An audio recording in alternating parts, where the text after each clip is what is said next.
Good day and welcome to Cresco Labs' fourth quarter 2019 conference call. All participants will be in listen-only mode. Should you need assistance, please signal a conference specialist by pressing the star key, followed by 0. After today's presentation, there will be an opportunity to ask a question. To ask a question, you may press star, then 1 on your touch-tone phone. To withdraw your question, please press the pound key or hash key. Please note, this event is being recorded. I would now like to turn the conference over to Erin, Myles, Vice President of Investor Relations for Cresco Labs. Please go ahead. Good afternoon, and welcome to Cresco Labs' fourth quarter 2019 earnings conference call. We look forward to speaking with you today and discussing the great progress we have made as a company. I am joined on the call today by our Chief Executive Officer and co-founder, Charlie Bachtell, our Chief Commercial Officer, Greg Butler, and our Chief Financial Officer, Ken Amon. Prior to this call, we issued our fourth quarter 2019 earnings press release for the 3 and 12 months ended December 31st, 2019. This document has been filed with SEDAR and is available on our investor relations website at investors.crescolabs.com. We plan to file our corresponding audited annual consolidated financial statements on SEDAR by April 29th, 2020. Before we begin our remarks, I'd like to remind everyone that certain statements made on today's call may contain forward-looking information within the meaning of applicable Canadian securities legislation, as well as within the meaning of the safe harbor provisions of the United States Private Securities Litigation Reform Act of 1995. Such forward-looking statements may include estimates, projections, goals, forecasts, or assumptions which are based on current expectations and are not representative of historical facts or information. Such forward-looking statements represent the company's beliefs regarding future events, plans, or objectives, which are inherently uncertain and are subject to a number of risks and uncertainties that may cause our actual results or performance to differ materially from such forward-looking statements, including economic conditions and changes in applicable regulations. Additional information about material factors and assumptions forming the basis of our forward-looking statements and risk factors can be found under Risk Factors in Cresco's public filings available at www.sedar.com. Cresco does not undertake any duty to publicly announce the result of any revisions to any of its forward-looking statements or to update or supplement any information provided on today's call. In addition, during today's conference call, Cresco will refer to some pro forma and non-IFRS financial measures such as pro forma revenue, adjusted EBITDA, and operational gross profit, which do not have any standardized meaning prescribed by IFRS.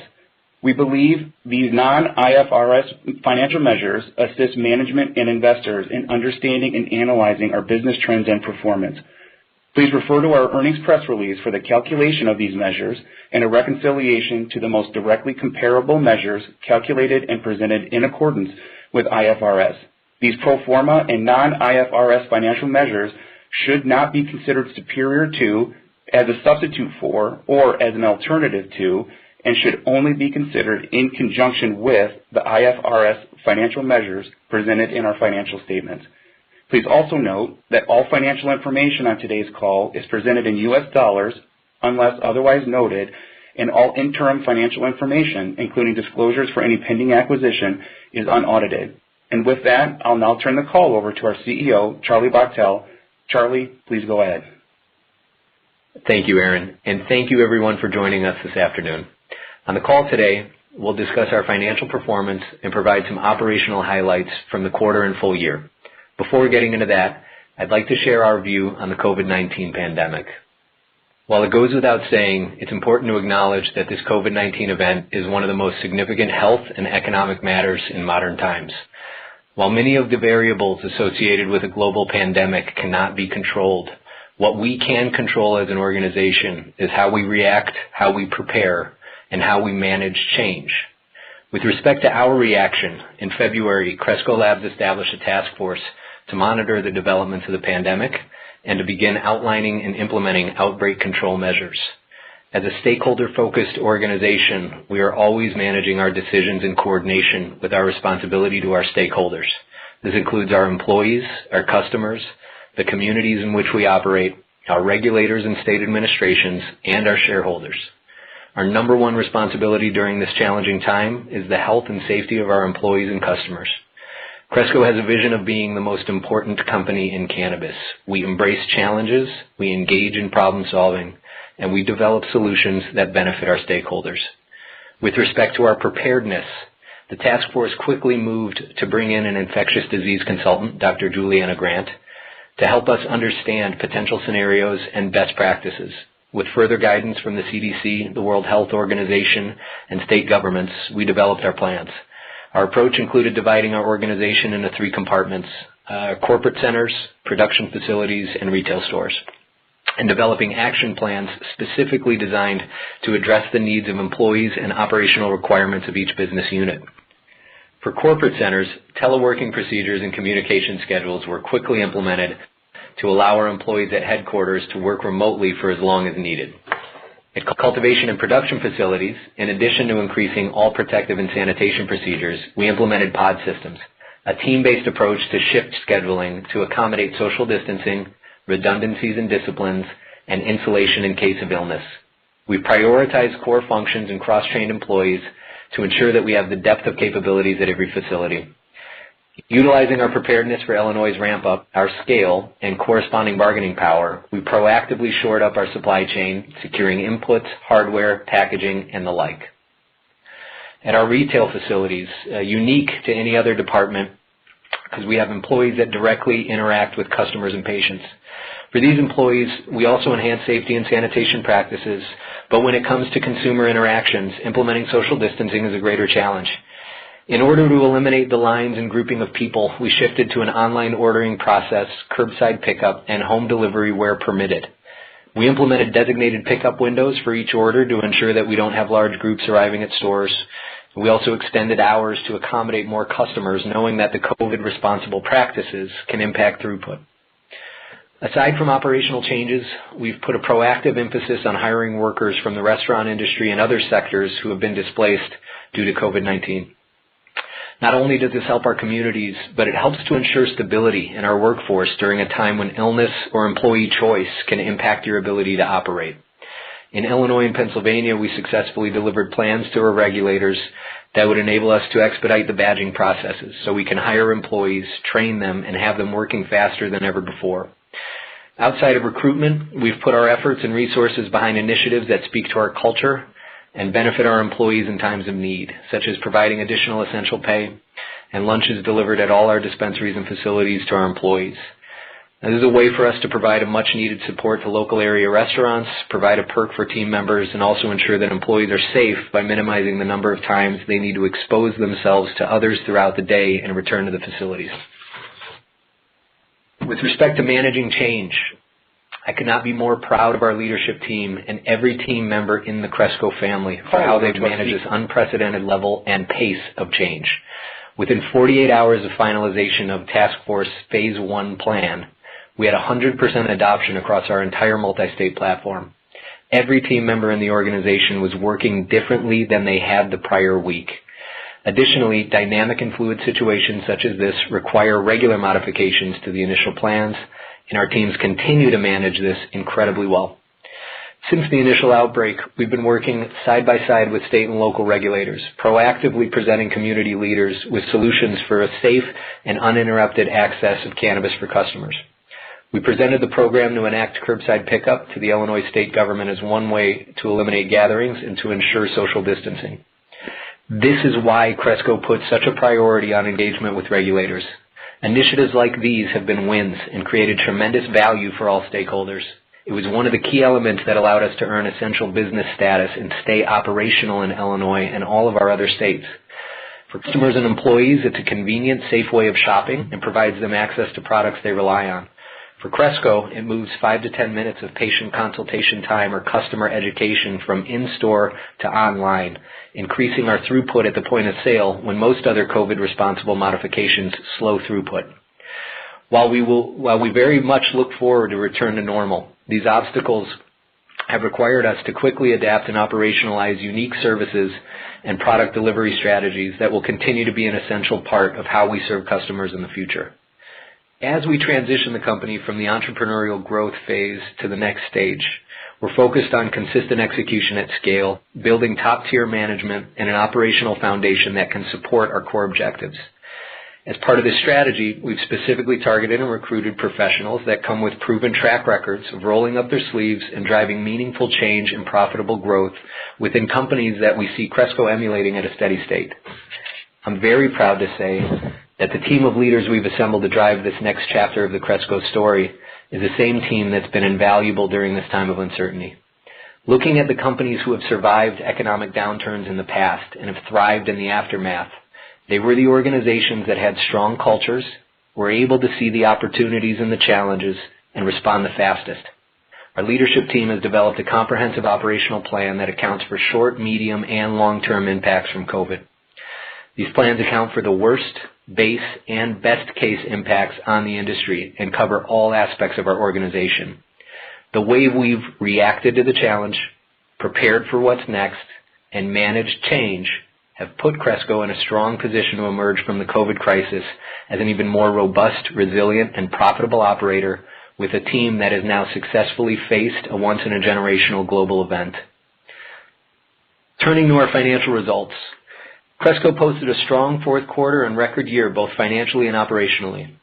Fourth quarter revenue was $41.4 million, representing a 14% sequential increase from Q3, with another quarter of positive adjusted EBITDA at $2.9 million.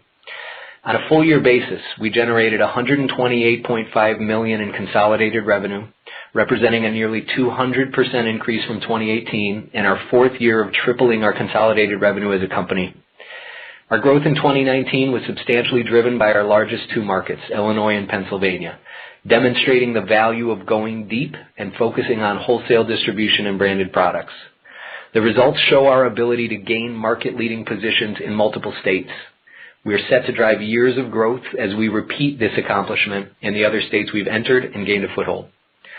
On our earnings call last May, we defined our plan for 2019, which included a focus on gaining access to the most important markets in the U.S., expanding and enhancing operations in our core markets, strengthening our capital position in a non-dilutive fashion, and defining a path to profitability and ability to self-fund our growth. Since the beginning of 2019, we launched production in Ohio. We closed 3 transactions, which gained us a foothold in some of the most strategic markets in the U.S., including California, New York, and Massachusetts. We've almost doubled our cultivation square footage across the platform. We've increased the number of doors where our products are sold, already reaching 722 unique dispensaries so far in 2020. And we launched our own branded retail experience, Sunnyside. We raised over $200 million in gross non-dilutive capital through 5 sale-leaseback transactions and 1 senior secured term loan. And to top it off, we achieved our second full year of positive adjusted EBITDA. 2019 was an incredibly productive year, especially considering its challenges, but there is still further to go. For 2020, we're focused on expanding our market-leading positions in Illinois and Pennsylvania, integrating the Origin House transaction and turning California into a center of profitable growth, building the foundation in other states to scale, and transitioning from adjusted EBITDA positive to cash flow positive. We're off to a terrific start in Q1 2020, and the investments that we've made in 2019 have started to pay dividends. We're pleased to announce that in Q1 of 2020, we've generated approximately $66.5 million in revenue, an increase of over 61% from Q4. In 2020, having exposure to the strongest states in U.S. cannabis will continue to be key. In its first 3 months, Illinois generated $188 million between adult use and medical sales, a run rate of $753 million for the year. This market is currently only limited by supply and is projected to mature to a $2 to $4 billion market. As the largest player in Illinois, with 3 of only 21 cultivation licenses, we continue to responsibly allocate capital into this market and take the strategic steps required to not only maintain our share, but to grow it over time. Earlier this month, we wrapped up construction on the expansion of our Lincoln and Kankakee facilities, bringing our total capacity in the state to approximately 215,000 square feet of cultivation space. We anticipate harvests from the new rooms will continue on a rolling basis until mid-Q3. The Illinois market continues to be significantly supply constrained and will likely remain that way for some time with an abundance of untapped demand. In Pennsylvania, a state where we are also the market share leader, we continue to be impressed by the growth of this medical market. According to BDS data, the number of medical patients in the program grew at a rate of 2,000 per week in 2019, with demand still significantly outpacing supply. I'm pleased to report construction has completed on the cultivation expansion of our Brookville facility, and we expect all new rooms to be harvesting in mid-Q3. The team has done an incredible job managing the 3 substantial expansions across Illinois and Pennsylvania simultaneously. These 3 projects secure our next leg of our organic growth and significantly de-risk our company in a time of such uncertainty. In light of the COVID-19 pandemic, I cannot overstate the importance of having these expansions completed. Earlier this year, we achieved a major milestone and closed the acquisition of the Origin House transaction, and in doing so, completed the first U.S. cannabis transaction subject to DOJ HSR second review. After a thorough HSR process, a restructuring of the deal terms, and the better part of a year's work, we successfully closed the acquisition, an incredible testament to both teams and our combined ability to execute. Cresco is now in a position to accelerate its entry into the largest legal cannabis market in the world. In February, we closed our acquisition of Hope Heal Health in Massachusetts. With this transaction, we're stepping into a fully operational, vertically integrated business. We look forward to building out our wholesale channel and growing our market share in Massachusetts as we've done successfully in other states. Our responsibility has always been to allocate capital efficiently and to make prudent decisions that will enable us not only to succeed, but to generate the highest returns for shareholders. In a press release this morning, we announced that we've made the strategic decision to terminate our agreement to acquire the Tryke companies. Given the decline in capital markets since we signed the agreement, the resulting increase in the cost of the transaction, and the variables introduced by COVID, we've decided to reallocate the capital that we had set aside here. We have a strong relationship with the Tryke team and think highly of both what they've built and the Nevada and Arizona markets. We feel the resources previously reserved for the Tryke acquisition now provide us with the ability to pursue organic growth opportunities and to ensure we have the financial strength and flexibility to react quickly to potential new opportunities and/or challenges related to COVID. Our work throughout 2019 has laid the foundation. We have a strong balance sheet, a deep and experienced management team, a leading position in 2 states, and a portfolio of organic growth opportunities. As we execute on our stated plan in 2020, going deeper in our core states and focusing on brands and wholesale, we're set to increase our profitability and position ourselves to self-fund years of growth as more of the U.S. adopts legalization. To provide shareholders with a deeper dive into our strategy and the depth of our management team, in a moment I'm going to turn the call over to Greg Butler, our Chief Commercial Officer. To ensure Cresco's success in 2020 and beyond, our commercial strategy has evolved. Greg is leading our team to deliver new product offerings, execute on a multi-year innovation pipeline, manage our Sunnyside retail strategy, and help us continue leading the evolution of this industry. Greg has had an accomplished career in CPG brand building, wellness retail, and strategic corporate planning. He has an impeccable reputation for driving profitable growth at some of the world's most iconic companies. We're grateful to have Greg joining us, and with that, I'll turn it over to Greg.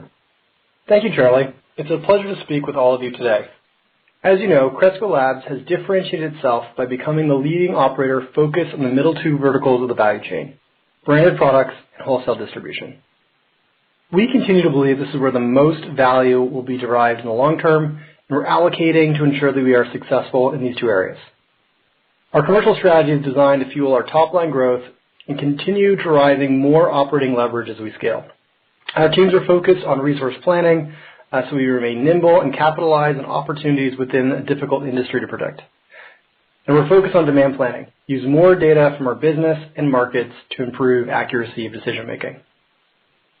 During today's call, I'll provide you an update on the status of our wholesale brands, which includes our integration of the Origin House California platform Continuum, and also an update on our own retail business, Sunnyside.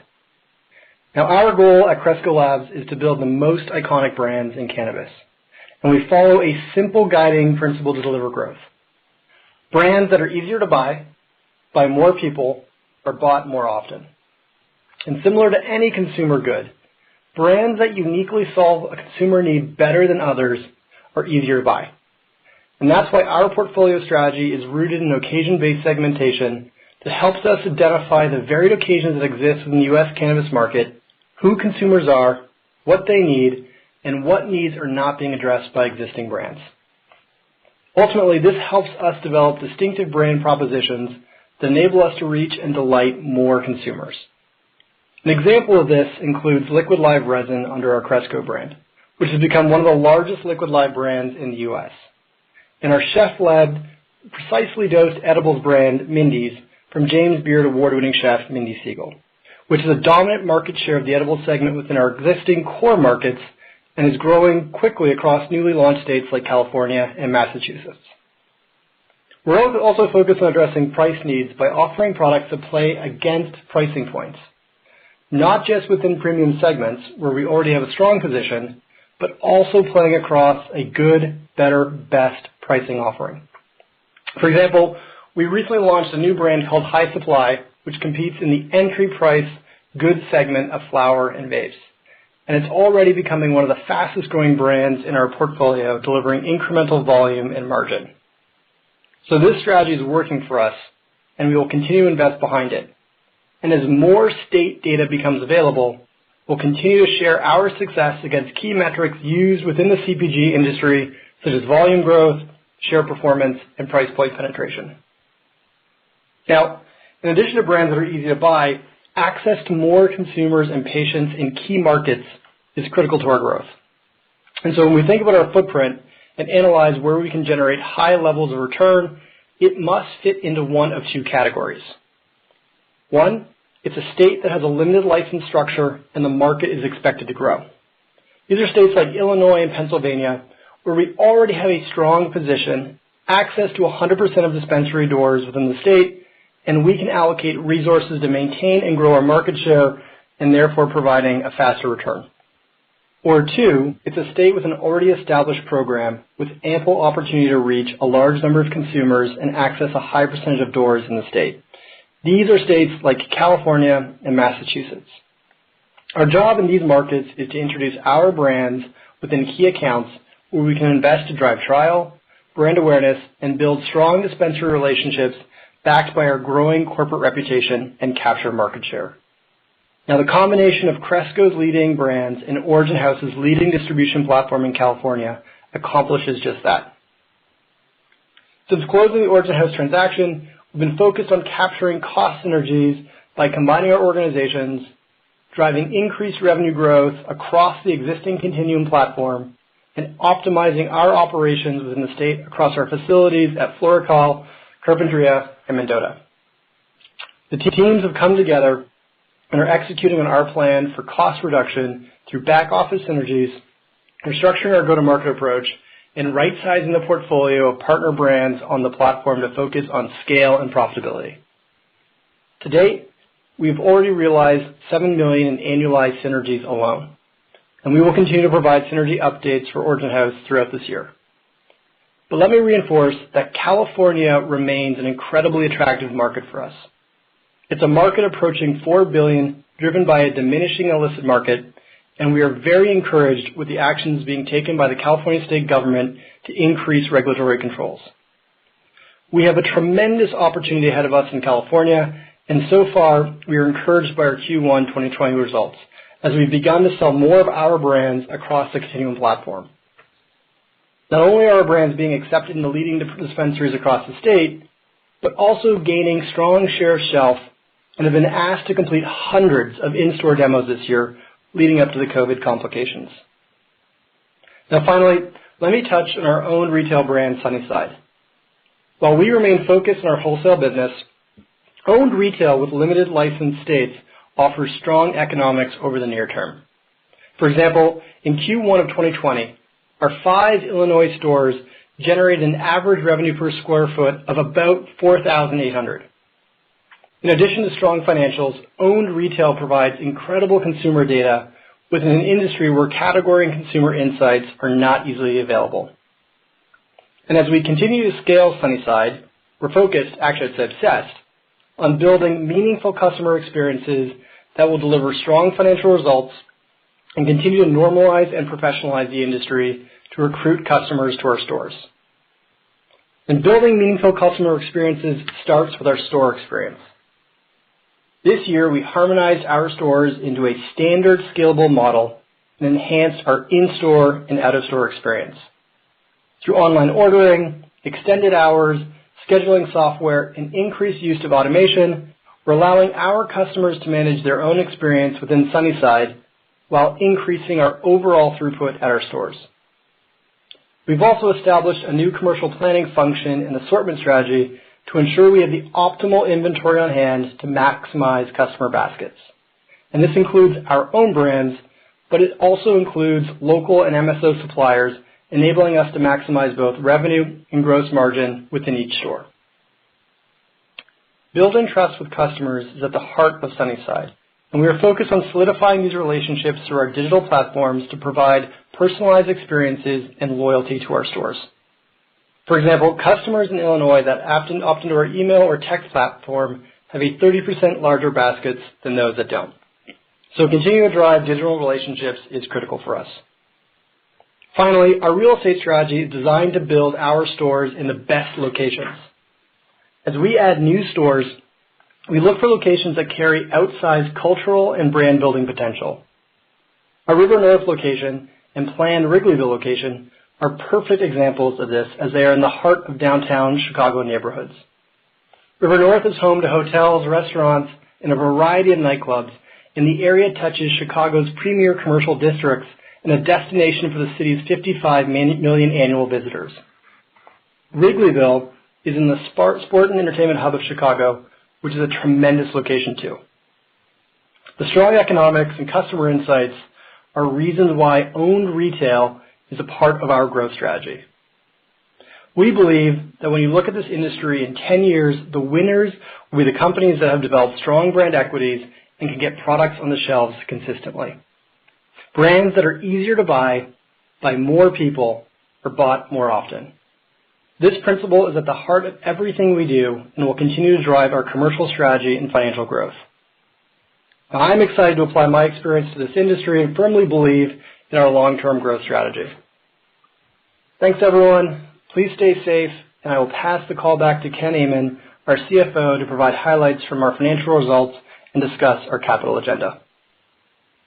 Thank you, Greg, and thanks to all of you for taking time to join us on today's call. Our results continue to provide strong validation of our leadership position as one of the top-performing multi-state operators, our relevance to regulators, and our ability to manage our business in an unprecedented environment, all to deliver significant value to our patients and customers, our employees, and our shareholders. Let me begin by providing an update on the consumer trends we see in light of COVID-19. Afterwards, I'll review our financial highlights, including an early look at our revenue in the first quarter of 2020. Please note, all numbers are denominated in U.S. dollars. Since the outbreak of COVID-19 began, what we've seen is, after an initial spike indicative of pantry loading, followed by a correction as we transition to online ordering, sales have returned to a consistent pattern of growth. It is clear to us that consumers prioritize cannabis products as a staple in their household budget, higher than other discretionary goods. This is a strong validation for the resilience of our industry. Comparing our Illinois weekly sales data just before and after the COVID-19 outbreak began, average number of tickets declined by 15%, and the average ticket size increased by 13% over the same period. Of course, these trends have ranged greatly state to state, and in states with more strict shelter-in-place measures, the impacts were amplified. In the case of delivery-only markets, it often takes more time to fulfill one order than 10 transactions happening in store, and fewer customers can shop at a dispensary at one time if 6 feet of distance is needed between them.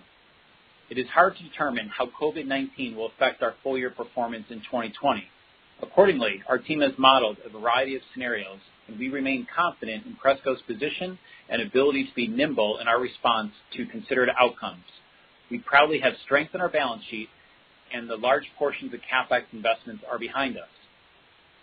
Turning to our results, the fourth quarter of 2019, we generated $41.4 million of revenue, up 144% compared to the same period of the prior year and 14% sequentially from the third quarter. We generated 85% of our revenue in our three core states of Illinois, Pennsylvania, and California. We believe these three markets continue to represent the greatest near-term growth opportunities for Cresco, and we are allocating our resources accordingly. Our revenue mix in the fourth quarter held steady at 64% wholesale, 36% retail. Once again, this solidifies our position as the foremost cannabis operator focused on the wholesale distribution of branded products.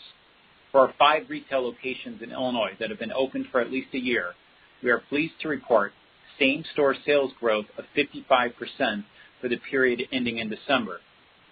During the fourth quarter, we closed on the acquisition of Valley Agriceuticals, and we gained operational control of Hope Heal Health, beginning our consolidation of revenue for both in Q4 in advance of the closing of the HHH transaction in February 2020.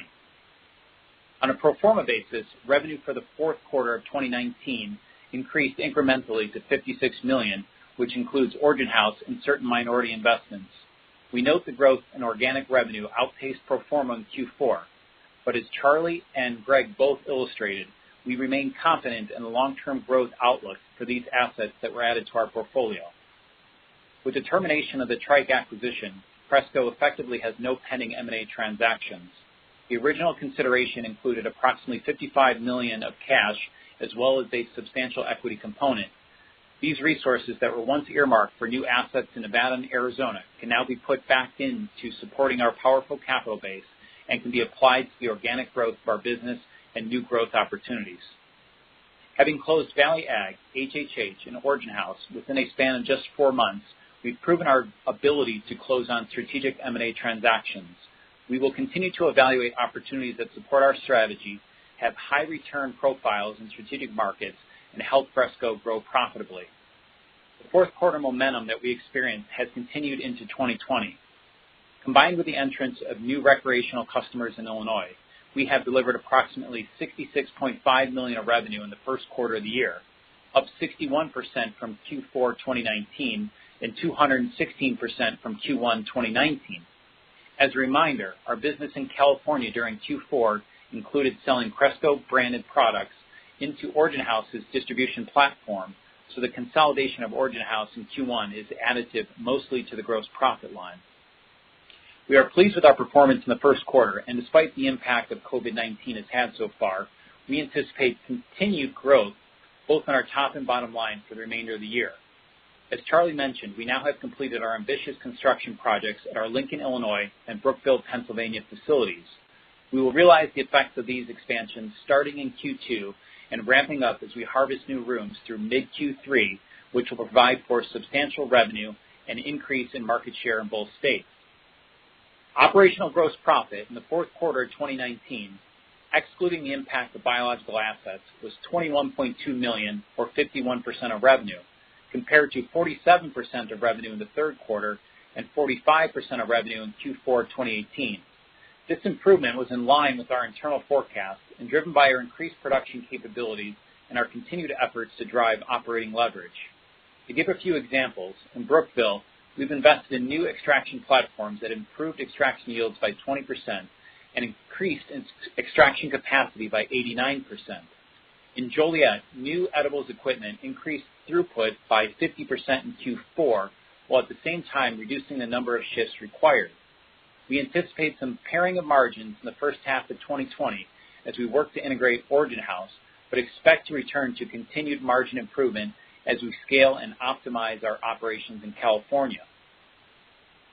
Fourth quarter SG&A expenses, including non-recurring items and equity compensation, was $20.8 million, or 50.2% of revenue. The increase in SG&A as a percent of revenue compared to prior quarters was mainly driven by investments in infrastructure, technology, and key hires ahead of the adult use launch in Illinois. We've also made thoughtful investments in OPEX to support initiatives that better position the company for future growth. We anticipate OPEX to fall as a percentage of revenue over the course of 2020, and especially as we complete the integration of Origin House and generate significant economies of scale in Illinois and Pennsylvania. Adjusted EBITDA, excluding the net impact of biological assets for the fourth quarter, was $2.9 million compared to minus $300,000 for the prior year period. Similar to gross profit, we anticipate improving adjusted EBITDA through 2020 as revenue ramps up and SG&A settles back in line as a percentage of revenue. Turning to the balance sheet, we ended the fourth quarter with $49.1 million in cash, compared to $73.7 million at the end of the third quarter 2019. The increase in cash utilization is attributed to the expansion of our operations, mainly at our facilities in Illinois and Pennsylvania, as well as the acquisition of Valley Ag. CapEx was $41.1 million in Q4, and based on our forecast, CapEx will be elevated again in Q1, then decline for the remainder of 2020, as most of our expansion efforts are behind us. Moving forward, we expect facility expansion will primarily be funded with tenant improvement allowances and from cash flows from operations. Switching over to our financing activities, we've been able to successfully monetize our real estate assets to non-dilutive sources of capital through multiple sale-leaseback transactions and are evaluating opportunities to do so for other locations. To date, we have announced the closing of agreements to sell our Joliet and Kankakee, Illinois properties for approximately $46.3 million, closing of the agreement to sell our properties in Yellow Springs, Ohio for approximately $10.5 million, the closing of the agreement to sell our Lincoln, Illinois cultivation facility for $50 million, and most recently, the closing of the agreement to sell our Marshall, Michigan facility for $16 million. In February, we closed on a non-brokered, senior secured term loan agreement in an aggregate amount of $100 million, with a mutual option to increase the size of the facility to $200 million. In another example of our proven ability to execute, we diversified our funding sources, improved our cost of capital in a non-dilutive manner, and have given ourselves the flexibility in an otherwise challenged capital environment. In the process, we added new shareholders who invested in the long-term success of the company. The proceeds from the loan have been used to fund continued expansion of operations in key markets and the closing and integration costs associated with acquisitions. A major focus of our third quarter earnings call was devoted to our capital agenda, and I would like to highlight now how we're tracking on our plans. Since the inception of Cresco, we've been focused on creating a top-tier portfolio of brands and building out our wholesale channel and strategic footprint. In Illinois and Pennsylvania, we believe we've reached that inflection point in both verticals. We will continue to make incremental investments in those markets to continue to protect and grow our leading positions. In California and Massachusetts, we see large established markets. We can generate a high return today by investing in our operations, and we expect to see operating leverage continue as we kick in scale. In addition, we have an abundance of long-term growth opportunities in other states where we plan to go deeper once our core markets have ramped. Cresco is in a better position today than we've ever seen before. Our balance sheet is strong. We've closed on all outstanding acquisitions. Our major expansion projects are either completed or being funded with sale-leaseback transactions. And as our Illinois and Pennsylvania facilities increase our supply and our California operations start to gain momentum, Cresco will be able to generate significant positive cash flow to take advantage of high-return opportunities available to expand and continue to be the most important cannabis company in the U.S. Thank you for your time today. I will now pass the call back to Charlie for final comments. Thanks, Ken. At a time when all of us are committed to social distancing and ensuring the safety of our families and communities, communication is of the highest importance. In an effort to increase our communication with you, our investors, the Cresco team is launching 2 new initiatives. The first is a series of public teach-in sessions. These teach-ins will be focused on specific areas of our Cresco's operations, led by members of our senior leadership team, to provide a deeper hands-on view into our strategy. The second is the launch of an investor newsletter, a monthly communication with some highlights from myself and our leadership team, as well as a summary of all corporate updates so you can follow along with our company's growth. To wrap up, I know I speak on behalf of the entire team when I say that I'm very excited about the future for Cresco. We're executing on our strategy and positioned perfectly to capitalize on opportunities in 2020. We consistently demonstrate a unique understanding of where this industry is going, and we have the most reliable and dynamic leadership team as a foundation. Thank you for your time today, and I'll now ask the operator to open the line for questions. Thank you. As a reminder, to ask a question, you will need to press star 1 on your telephone. To withdraw your question, press the pound key. Again, that's star 1 on your touch-tone telephone to ask a question. We ask that you please restrict yourself to 1 question, then re-queue. Please stand by while we compile the Q&A roster. Our first question comes from the line of Derek Diehley of Canaccord Genuity. Your line is open. Yeah, hi, thanks, guys. Good evening. Just wondering in terms of your balance sheet, appreciate the color and disclosure you guys gave us there in the press release, but if I just kind of add up all the numbers there and the $49 million you guys had at the end of the quarter, and make an assumption on Hope in terms of what that costs, would it be fair to say that you guys are at around between 150 and 175 in capital at this stage? Hey, Derek, this is Charlie. Thanks for the question, and pass it to Ken. Hi, Derek. It's Ken. Overall, our cash position in the quarter, we ended with $49.1 million in cash. That was down from $73.7 million last quarter. That decrease in cash was attributed to the expansion of our operations, mainly in our facilities in Illinois and Pennsylvania, as well as the cash consideration associated with the acquisition of Valley Ag. I would like to note that CapEx will be elevated again in Q1 and then decline significantly for the remainder of 2020 as most of our expansion efforts are behind us. If you look at the puts and takes moving forward then, subsequent to the quarter, obviously Origin House completed their equity financing for roughly $30 million. You know that Cresco closed on our credit facility in the aggregate amount of $100 million with a mutual option to increase that facility up to $200 million. And then we closed on 2 sale-leaseback transactions related to Yellow Springs, Ohio and Marshall, Michigan for a total of nearly $27 million combined. And then that's partially offset with the CapEx usage in Q1 and cash considerations for the close of HHH. So if you work through that, that should certainly get you in the range.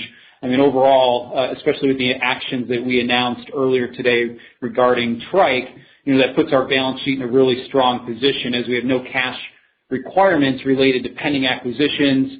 Again, our major expansion projects are behind us, so they're being funded with sale-leaseback transactions.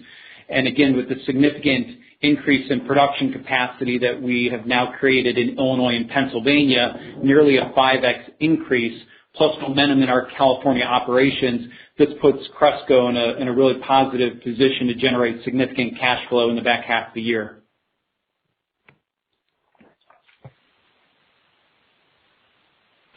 Thank you. Our next question comes from the line of Vivian Azer of Cowen. Your question, please. Hi, good evening. Thanks for all the color. Hope everyone is safe and healthy. My one question is a two-parter, please. In terms of the $66 million in change that you generated in the first quarter, can you offer any detail on how that phased over the course of the quarter? Just trying to understand how big of a bump you saw in March. And then also if you could offer some color on the mix by state. Thanks. Hi, Vivian. It's Charlie. Thanks for the question. I think we saw pretty strong revenue growth through the quarter, again, with the, COVID coming in about halfway through March. Definitely had its impact in those first couple of weeks of the COVID event. But, strong growth really building through the quarter. And Ken, you want to add a little bit more color on that? Yeah, hi, Vivian. This is Ken. As it relates to the comparison of our Q4 revenue to our Q1 pro forma revenue, it's important to note that 19% sequential increase is on the exact same asset base. We had no meaningful cultivation square footage come online in Q1 and no additional dispensaries. So that was primarily attributed to higher retail sales in Illinois.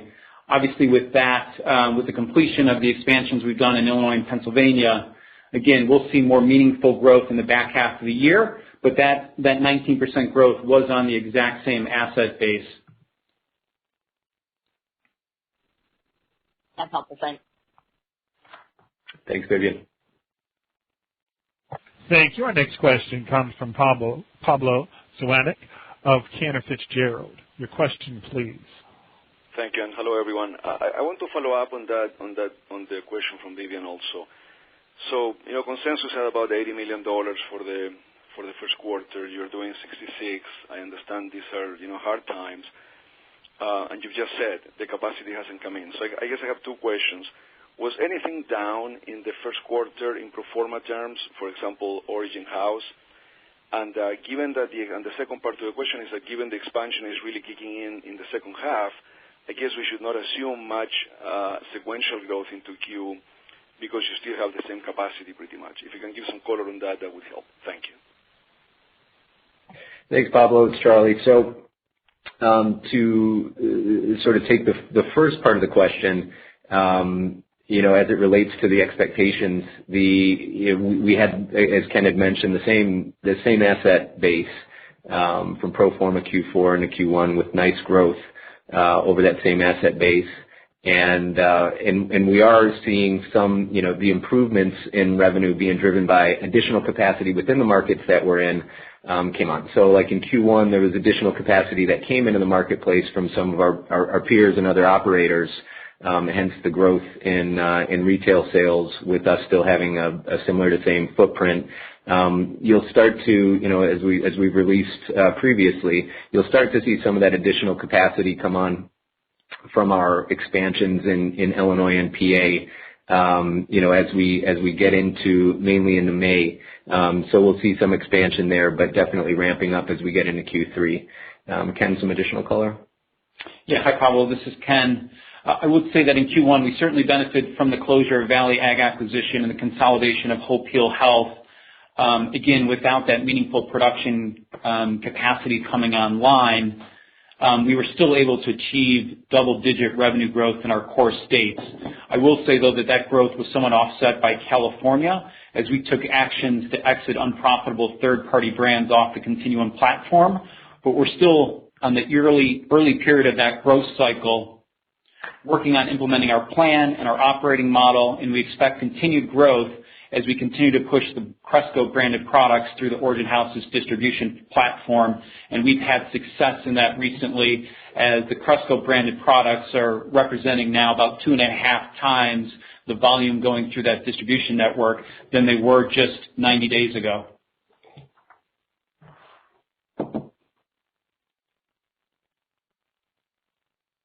Thank you. Our next question comes from Michael Lavery of Piper Sandler. Your question, please. Thank you.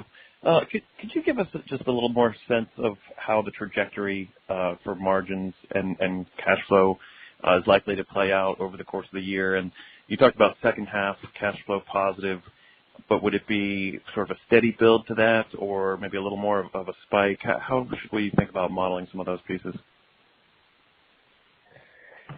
And Michael, give that to Ken.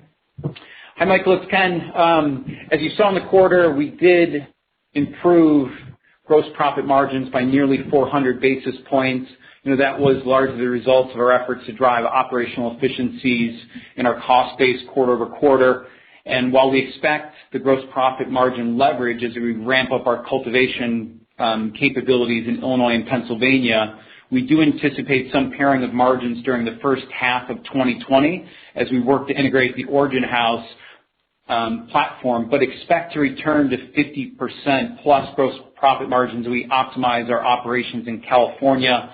Longer term margins, we expect them to be consistent with the CPG category, which generally comes in around 55%. In terms of the build, as we announced recently with the completion of our expansion efforts in Illinois, we'll start seeing some of that capacity coming online towards the back half of Q2 and then into Q3 where we hit full production capabilities. So it is certainly going to, from a steady state perspective, we get there in the third quarter. And so that expansion and that lift is quite a big operating leverage boost that we should be careful not to get ahead of, and that it's, say, on the EBITDA margin level, sort of similar to 4Q, a little till roughly 3Q this year? Yeah, as you move throughout 2020, you will certainly see, after you get through some of the lumpiness in Q1 associated with the Origin House, once we've optimized that and completed some of our cost savings initiatives there, that will certainly then flow through onto our EBITDA line. But certainly, you're talking about a 5x increase in our production capabilities that are coming online. And largely, most of our fixed costs now to drive that top line growth, we've already made those investments. So we should see significant leverage on the EBITDA line in the back half of the year. Thank you. Our next question comes from Jesse Pytlak of Cormark Securities. Your line is open. Hey, good afternoon, guys. Just on the Origin House integration, the $7 million of synergies that you pointed to, just kind of curious, how far along are you in the overall integration efforts, and how is that impacted, if at all, by COVID and the ability to kind of get that margin recovery in the back half of the year? Thanks, Jesse. We're going to have Greg take that. Hi, Jesse. I think the question you're asking specifically is around COVID's impact on our abilities to achieve synergies. As we said in previous conversations, in Q1 and in the back half of Q4 of last year, our focus was back office synergies. So that was about reducing some headcount. That was about reducing some of the costs that we have in our infrastructure and making some changes to our go-to-market approach in the state. All of that really is in our control. It isn't impacted by COVID. As we now look to the future market of moving our brands into the market, we are encouraged by what we're seeing. We've started to move our brands onto the platform. We're starting to get distribution within key accounts across the state, and we're building our revenues against the existing Cresco Labs brands as we now move into Q2. Thank you. Our next question comes from Scott Fortune of Roth Capital Partners. Your question, please. Good afternoon. Good afternoon. Thanks for the question. Real quick, now you've moved out of Arizona, Nevada. Are there other states, California in the West, are there other states that you guys look to put your hat on to outside of Illinois, Pennsylvania, and California that we can expect to ramp up a little bit here in the second half too for 2020? Yeah, so thanks for the question. This is Charlie. I think we're taking a very appropriately measured approach to what the rest of the year looks like, especially from an expansion standpoint. We're dealing with an unprecedented scenario here that just is a variable that can't truly be properly anticipated as to what the greater impact will be. So, first and foremost, it is about making sure that we execute on these phenomenal markets that are already, under the umbrella, and very, very strategically use the capital that we have, and where we invest it. We do see us, again, permitting, we will be looking to go deeper into the markets that we're already in, which would include Arizona. But we'll be, cautiously observing, opportunities that come about over the next 3, 6, 9, 12 months that are really associated with the difficulties that a lot of operators in this space we're already having and are only going to be magnified by the COVID impact. So we'll continue focusing on executing everything that's underneath the umbrella already, looking at strategic opportunities to expand in the markets that we're already in, and keeping a cautious eye open on potentially very cost-efficient opportunities that can arise over the next 6, 9, 12 months.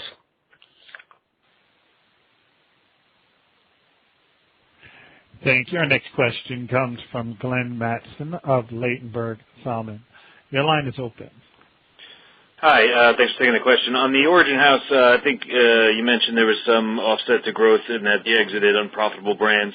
Curious if you're completed that action or if there's more to go, and just in general, can you say, will 2020 be a year where Origin House is grows versus 2019, or will it be kind of flat or down directionally? Thanks for the question. This is Charlie. As far as the rationalization of the portfolio, we're in a good spot, and we're excited about really the efficiencies and the focus that we've brought to it. The integration has gone, very well. And it was a tough integration. I think it's fair to acknowledge, that was a tough transaction. Going through that second HSR review is not easy. Restructuring that deal to make sure that it made sense was also not easy. And immediately post-closing, we had a lot of work to do to make sure that we, brought the teams together and really established one company culture. And along with that, then start doing, identifying or executing, I should say, on the synergies and the rationalizations that needed to happen. So happy with where we're at with it, and especially as it relates to the brands. And I know Greg has some more on this too. Perfect. Let me just build on, and thank you for the question, Glenn. I think your question was specifically, have we finished our refocus of our portfolio in the California market? The answer to that is yes, we have. That was the focus as we went through Q4 post-closing and Q1 of this year to make sure that we had the right brands on our portfolio. Right now, our portfolio, we feel, is in a great position to take on the California market. We have some large brands, some profitable large brands that have the ability to scale. And now we also have our own Cresco Labs brands on that portfolio and moving. And as Ken has mentioned before, that's really important for us because our own brands do come with them a very strong margin position. And so we feel really encouraged with not only the brands that are now on the platform and how those brands are performing within the state. Great, thanks. Thank you. Our next question comes from Graham Kringler of 8 Capital. Your line is open. Hi, good afternoon, and thanks for taking my question. I wanted to get some color with respect to the core markets like Pennsylvania and Illinois, where there's still some anticipated openings at retail. And you mentioned some details earlier on the call with respect to the size of the cultivation manufacturing capacity in Illinois. With COVID-19, you're able to operate under the essential service designation, but are you expecting any material holdups on potentially opening any new stores or any of that additional capacity beyond the 250,000 square feet? Is it difficult at the municipal level to get an understanding that you are in fact essential? How does that look as best as you can provide in sort of the remainder of the year here? Sure, Graham. This is Charlie. Yeah, thanks for the question. And it really is. It's such a dynamic situation, and it definitely is state by state, and can be even municipality to municipality. As far as Pennsylvania and Illinois, I mentioned it on the call. I can't stress how important it is that we have our substantial cultivation expansions completed.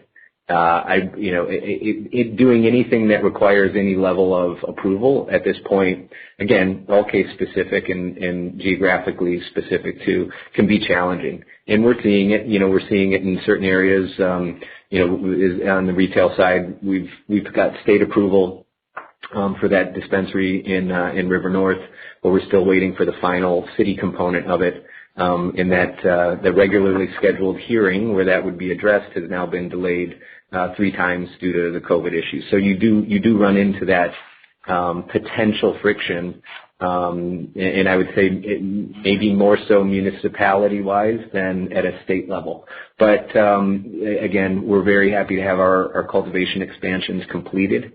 It does give us the platform to see sizable growth throughout the remainder of the year, and with both of those markets still being defined as significantly supply-constrained markets, even based on the number of doors that are currently open and operational, it does position us well. We're still confident that we'll be able to get the additional retail locations open in both of those markets on a relatively timely basis. But once you get into the municipalities, it can be a little trickier than needing state approval for something.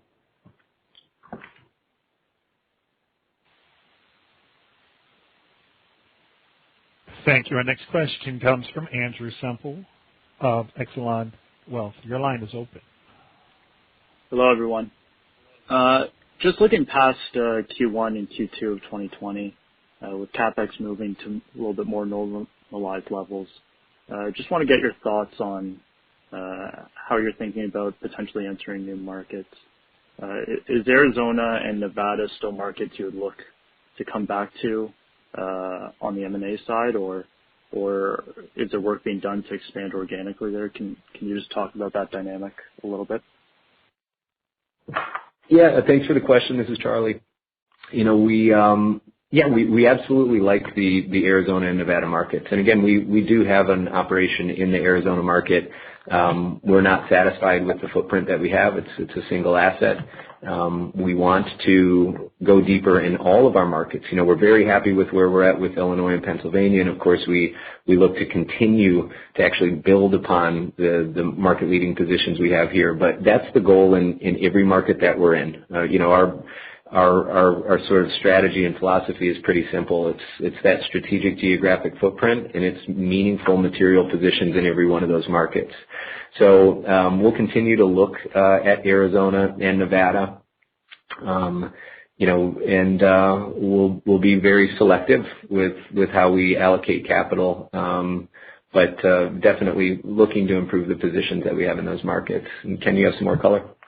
Yeah, I think it's important to know that just more broadly as it relates to M&A, I feel like we have plenty of organic growth opportunities, and that is our number one priority. But in the current environment, it's fully possible that we see good opportunities to acquire attractive assets at reasonable valuations, and we'll continue to evaluate those opportunities on a case-by-case basis, but we only want to consider premium assets from groups that are selling for reasons other than fundamental issues. I'd say on a short to mid-term basis, our bias right now is towards smaller tuck-in acquisitions that improve our position in existing markets.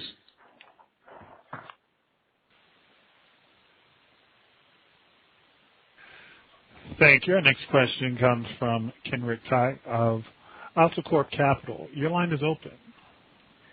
Thank you, and good evening. I'd like to focus just briefly, if we could, again on Pennsylvania. Both you and a number of your competitors recently completed or in the process of completing major capacity expansions in the state. Could you speak to your outlook on the state, the competitive intensity in the state and how that's changed, and perhaps also your margin profile sort of in year, either absolute or relative, and how you expect that to evolve? Thank you. Sure. So thanks for the question. The Pennsylvania market, again, I think it's one of the few markets in the industry in the country where you still don't see the ceiling. It is by definition supply constrained. It has ramped up and grown as a medical program. It's on par with the fastest growing medical programs that the industry's ever seen. Arguably, I think it's probably the top on a per capita basis.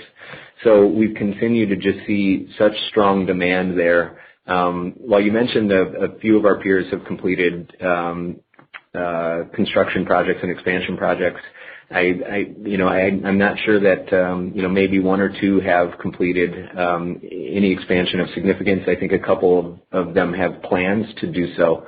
And as I mentioned earlier in the Q&A, can't tell you how important it is to already have that expansion completed in this time with the uncertainty. So we're very bullish on the PA market. You'll continue to see us properly and appropriately allocate resources to these markets that have phenomenal return on invested capital, and Pennsylvania is definitely one of them.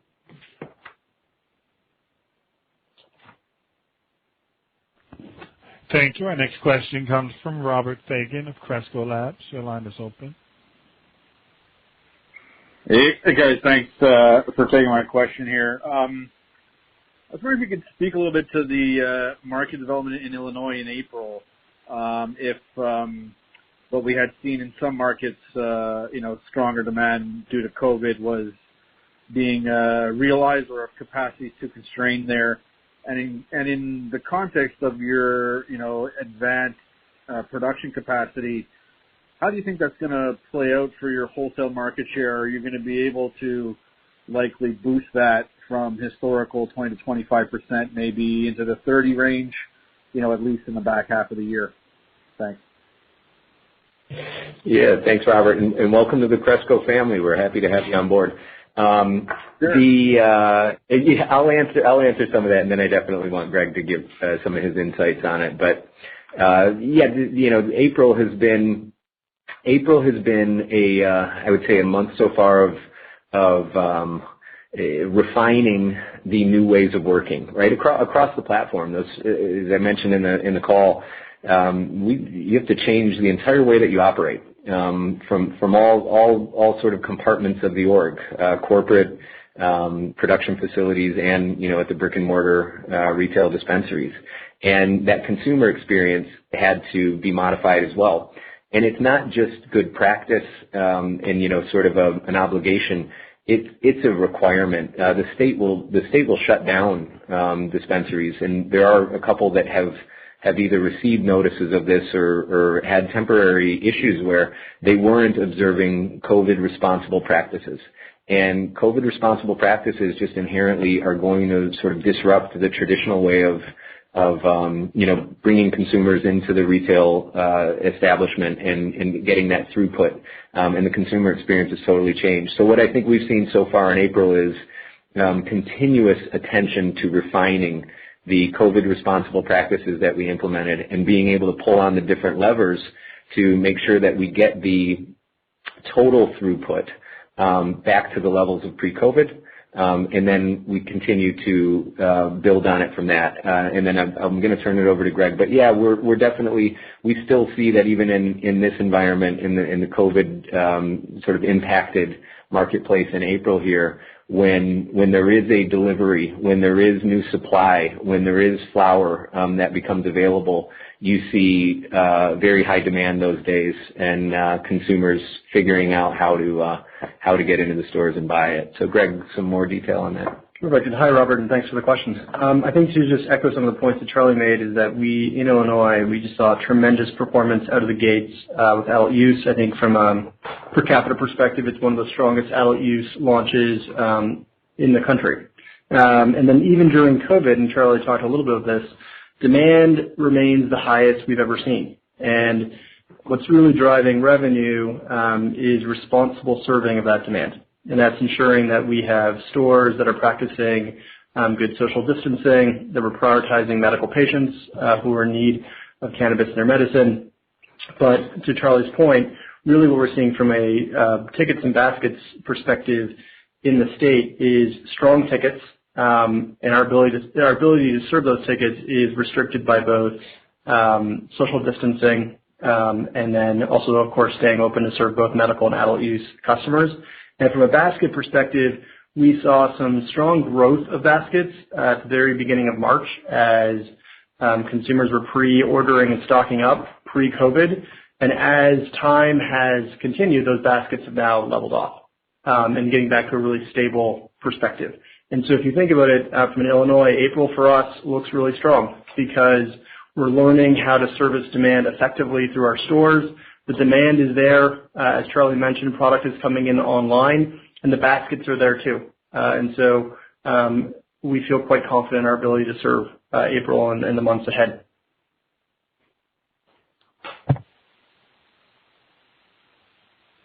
Thank you. Our final question comes from the line of Jason Zandberg of PI Financial. Your line is open. Thanks, guys, for taking my call. You mentioned just the last question, the last answer was that your ticket size have changed under this COVID environment. Just wondering though if you've seen a difference in product type, in terms of more towards edibles where they're available, or what you're seeing in terms of product type selling in this current environment. Thanks.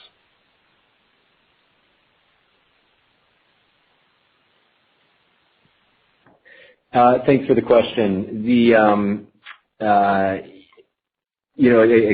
a dynamic situation, and we have spotted some trends, as you mentioned, from the basket size as it relates to product mix. I think we have seen some consolidation in product mix, and I think that's, again, even I can tell you from the production side, adjusting for COVID, in the modifications that you have to put in place at a production facility requires that you rationalize even the number of SKUs and the types of SKUs that you are producing. So there's going to be some inherent consolidation at the retail level too, because the available products that are being produced have also sort of consolidated. Greg's got some more color on this though too. Oh, hi Nathan, it's Greg, and thanks for the question. Just want to kind of reiterate the point before. Baskets, we saw a growth in baskets leading up to COVID as consumers were stocking up, very consistent with what you're seeing across retail in general. And since then, those baskets have now stabilized as we've moved through the COVID crisis, so I wanted to highlight that point. The second part of your question, which is how the basket itself has changed, what you are seeing in this market is those consumers who are going into our stores are medical consumers. Medical patients continue to show similar purchase behavior trends, and I would say kind of more cannabis-aware consumers continue to enter our stores, which means that you are seeing forms like flower kind of grow in those baskets. I think as COVID passes and you have more traffic into the stores, you start to see consumers who are purchasing a different product set of products. But to answer your question right now, from a COVID perspective, our baskets remain pretty strong, and if we were to report on any real changes we're seeing in basket behavior, it's that as more flower has become available, flower has grown a bit in basket over the last couple of weeks. But again, we're living in ever-changing times, and so that's what we're seeing right now.